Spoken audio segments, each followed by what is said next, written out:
Welcome to Strange But True. Take a breath, slow down, and listen carefully. Some stories are documented, some are debated, some refuse to be explained. We tell you the stories, you decide what's true. Now, let's begin our journey. Numbers were not created to judge people.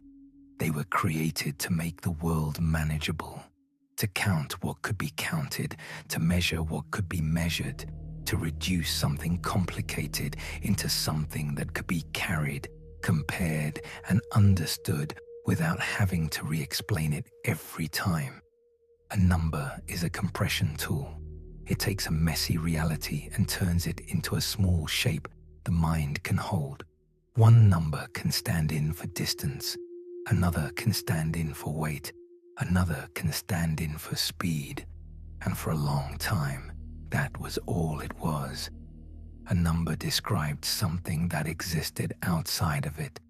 It didn't replace the thing, it didn't claim to be the whole truth.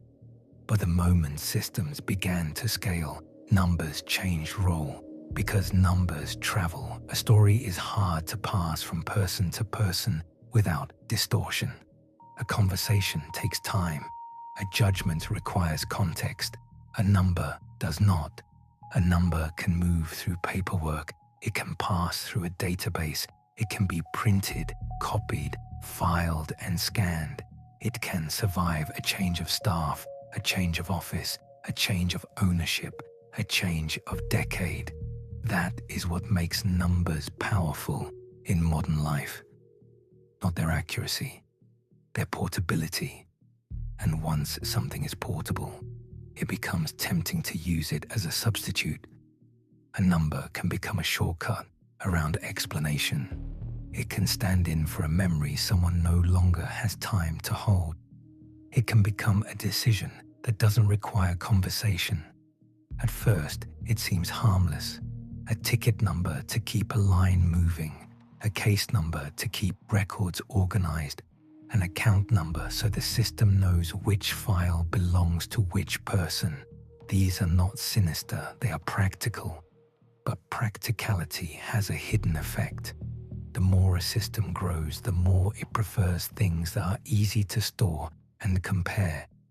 A system cannot know you the way a person can. It can only recognize what it can record. So the system begins to value what it can capture. And what it can capture is almost always numeric, not because numbers are the only truth, because they are the easiest truth to process. This is where the shift begins. A number stops being a tool used by humans. It becomes the language humans use to speak to the system. And the moment that happens, a quiet inversion takes place. Instead of numbers describing reality, reality begins to rearrange itself to fit the number. People don't notice this at first because it doesn't arrive like a rule. It arrives like convenience. It arrives like organization, like efficiency, like order. But order always has a cost. The cost is usually context. A number doesn't carry nuance. It doesn't carry tone. It doesn't carry explanation. It carries a result. And once systems begin to rely on results instead of understanding, numbers stop being descriptive. They become decisive. At some point, numbers stop being temporary. They started following people, not the kind of numbers that measure distance or count objects, the other kind, the numbers that exist to track identity inside systems. A person becomes attached to reference numbers, file numbers, account numbers, and identifiers, numbers that do not exist in nature, but exist everywhere in modern life. They appear on forms, they appear in records, they appear in databases that a person may never see, but will feel. Some of these numbers are assigned at birth or near it. Some appear the first time you open an account. Some appear the first time you apply for something. Some appear the first time you're entered into a system that requires tracking. And once they exist, they rarely disappear. They persist. They are copied into new systems, pulled into new applications, verified, checked, matched, flagged. A person can move across the country, change jobs, change relationships, change addresses, but the number remains. And modern systems often treat the number as more stable than the person, because the number is what the system can recognize. This is where people begin to feel something strange. They begin to encounter decisions that happen without conversation. They apply, they request, they attempt, and the response arrives as a result, not a dialogue. Approved, denied, pending, in review. Sometimes there is a reason, but it's usually vague. The record doesn't meet the requirement. The information doesn't match. The score isn't high enough. The account isn't eligible. This is where the viewer needs clues, because this is the terrain. This is the world of identification numbers, social security numbers, eligibility scores, credit scores, and the quiet numeric thresholds that sit behind access. But the key point is not the label, it's the pattern. The pattern is that a number becomes a gate. And a gate does not need to explain itself. Most people never see the exact threshold. They only see what happens when they're under it. They only see the consequences of the number. They don't feel I was judged. They feel I didn't qualify. It sounds cleaner. It sounds less personal. That is exactly why it works. Because when the decision is presented as numeric, it feels like the system is simply observing reality, not choosing it. But the moment numbers begin to decide access, numbers begin to take on a new meaning. They stop functioning like labels. They start functioning like destiny. A number rises, a number falls, and the person learns to watch the number the way people once watched a person's opinion. Because opinions can be argued with. Numbers feel final. A number has no face. It cannot be persuaded. It cannot be shamed. And most importantly, it cannot be confronted. If a person denies you, you can at least imagine the person. If a number denies you, there's nothing to hold in your mind except the denial itself. This is why modern numeric systems don't need to appear powerful. They only need to appear normal. Once people accept that numbers belong in the center of decision-making, the system doesn't need to announce itself. It can operate quietly, and the person will still feel its weight. Once numbers become trusted, they begin to replace judgment, not because they are perfect, because they are easier to defend. A human decision can be challenged. A human decision requires explanation. A human decision creates responsibility. A number does not. Numbers feel objective because they appear neutral. They don't show emotion. They don't change their tone. They don't look biased. But neutrality is not the same as fairness. A number reflects the rules used to create it, and the rules are usually invisible. Most people never see what goes into a score. They don't know which behaviors matter. They don't know which ones are ignored. They don't know what counts as good until the system responds. This is an important shift. People are no longer learning rules directly. They are learning rules through consequences. They submit, they wait, they receive a result, and slowly they begin to understand the boundaries of the system the way someone learns the shape of a dark room by bumping into furniture. That is what numeric authority does. It turns the world into an obstacle course you learn by impact. As systems become more complex, more numbers get added. One score becomes multiple. One number for identity, one for trust, one for risk, one for eligibility, Each one promises clarity. Together, they create distance. A person becomes fragmented across databases, as if identity can be separated into categories and evaluated in pieces.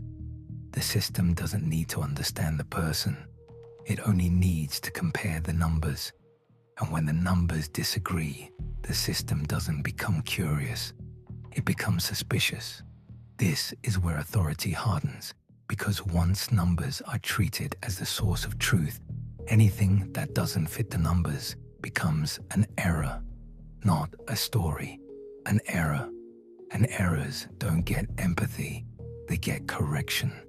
This is how numeric authority avoids responsibility. The system says no. That phrase is more than a denial. It is a transfer of blame. It implies that no one decided, that the result simply emerged, that the system is merely reporting reality. But systems are not reality. Systems are choices made durable. The choice is hidden inside policy, inside scoring, inside thresholds and categories. And because most people don't see the rules, they start to treat the result as fate. They stop asking why, not because they don't care, because the system gives them nothing to hold on to. No person, no motive, no explanation, only the number. And when authority has no face, it becomes difficult to resist. Not because resistance is impossible, because resistance has nowhere to land. When a system becomes unavoidable, people adapt, not in dramatic ways, in small, quiet ways. They learn what improves the number, what lowers it, what stays on record. They learn which actions create friction. They begin to modify behavior before the system even responds. This is what makes numeric authority so effective. It doesn't need constant enforcement. It produces self-enforcement. People start to organize their lives around invisible thresholds. They don't always know the exact threshold, but they feel it. Approval becomes conditional. Rejection becomes automatic. And because the system feels impersonal, the emotional weight shifts inward. People don't argue with a number. They interpret it. A denial feels like failure. A low score feels like judgment. A ranking feels like truth, even when no one has spoken. This is where worth begins to change shape. Worth becomes something that can rise or fall without explanation. Anxiety appears without an event. Nothing happened. No conversation took place. No accusation was made. But the number changed, and that was enough. The person begins to think like the system. They track progress. They measure improvement. They compare positions. Sometimes they do it openly. Sometimes they do it quietly in the back of the mind. Because once numbers become normal, the mind starts to count without being asked. It starts to translate life into metrics, not because the person wants to be a number, because the environment rewards people who behave as if they are one. The deepest form of this system isn't denial. It's the way people begin to pre-edit themselves. They avoid choices that might lower the number. They delay choices until the number feels safe. They treat the number like a mirror that reflects reality, even when it's only reflecting the system. And the system doesn't need to explain itself to survive. It only needs acceptance. Once numbers are trusted, the logic can stay hidden. Once numbers decide worth, people stop asking who benefits. They stop asking who wrote the rules. They just try to improve the score. And a system that can make people chase it without ever explaining itself is a system that doesn't need to announce its power. It can remain invisible. History has a way of hiding the truth inside what it chooses not to explain. Inside tales, inside myths, inside legends, inside things that feel just a little off. If this story held your attention, subscribe to Strange But True, because sometimes what sounds unbelievable is exactly where the truth hides.